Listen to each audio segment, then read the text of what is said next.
սիրելի հայրենակիցներ, Մերձևիստ Նարեկը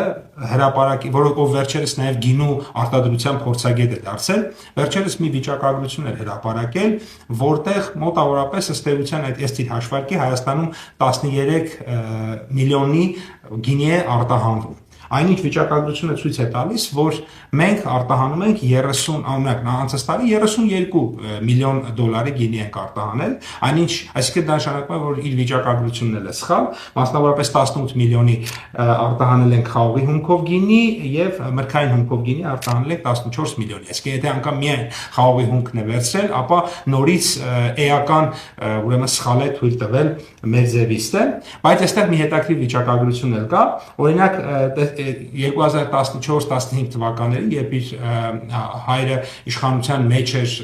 եւ ընդհանրապես իրենք էին իշխանությունը, տեսեք, օրինակ 2015 թվականին 3 միլիոն 800 հազար դոլարի ընդամենը գինի է, խաղողի գինի է արտահանվել, իսկ հիմա արտահանվել է 18 միլիոն դոլարի։ Ահա տեսնում ենք, որ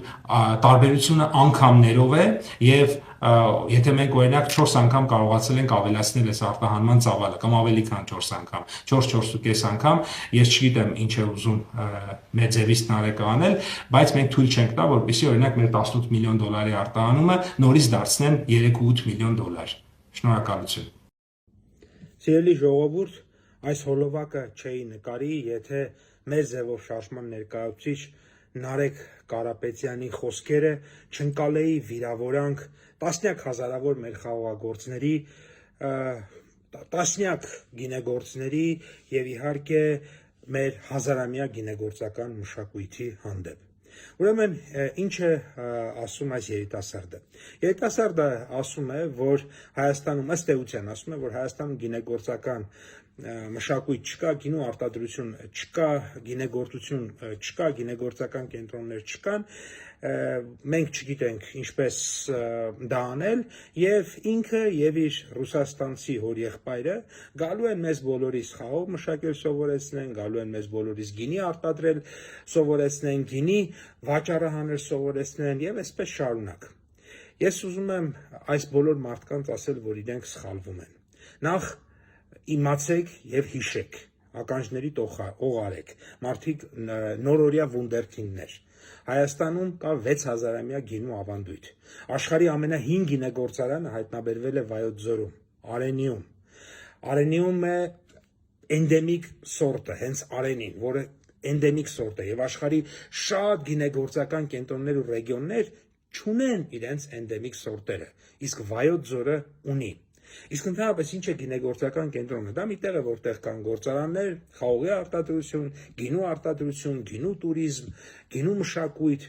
գինու կրթություն եւ այսպես շարունակ։ Սա այն ամենն է, ինչը այսօր մենք Արենիում ունենք, բայց իհարկե դա մեզ չի բավարարում եւ մենք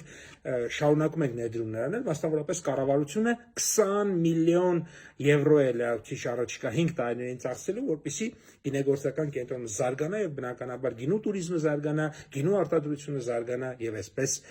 շարունակ։ Սա շատ կարևոր է եւ ուզում եմ նաեւ նշեմ, որ այն մեղադրանքը, որը Նարեկ Կարապետյանը ըստ էության հնչեցնում է, այդպիսի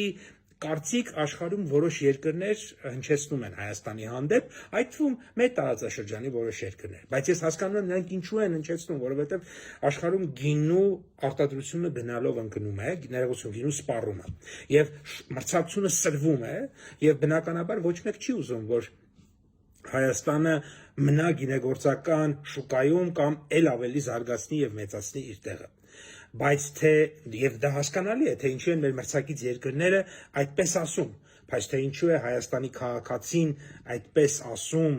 սա ինձ համար խիստ անհասկանալի է եւ մոտիվն էլ խիստ կասկածելի է։ Իսկ ինչ վերաբերվում է երիտասարդի ինձ տված գնահատականին, ուզում եմ ասել այդ տղային, որ դե մեր բախտն էլ այդպես է բերել, այդպես է ստացվել, իր նման մենք միլիարդատիրոջ ընտանիքում մեր պորտը չեն կտրել, ինչպես ասում են, եւ մենք այնպես ինչպես հայաստանցիները, ես սովորական հայկական ընտանիքում եմ ծնվել, մեծացել, դասախոսի եւ ուսուցչի ընտանիքում, եւ բնականաբար շատ լավ եմ սովորել դպրոցում եւ համալսարանում, այո, մարքեթինգի մասնագետ եմ եղել, հպարտանում եմ դրանով, հետո բաժնի պետ, փոխտնօրեն,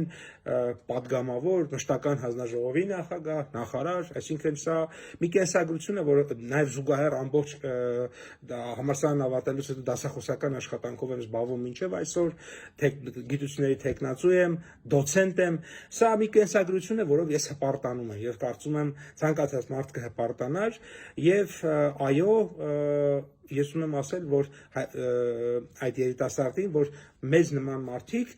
երբ որ համալսարանը ավարտում են, միանգամից օրինակ գործարանի տնօրեն կամ մոլի տնօրեն չեն դառնում, այլ իրենք ստիպված են լինում աշխատել, սովորել եւ քայլ առ քայլ առաջ գնալ։ Այդպես սիրելի երիտասարդ միլիոնավոր մարդիկ են, միլիոնավոր հայաստանցիներ այդպես են իրենց կարիերան կառուցել եւ ոչ թե ուղղակի այդպես ծնվել են, մեծացել են, դարձել են գործարանի տնօրեն եւ մի օր էլ որոշում են դառնալ քաղաքական գործիչ։ Լավ եղեք։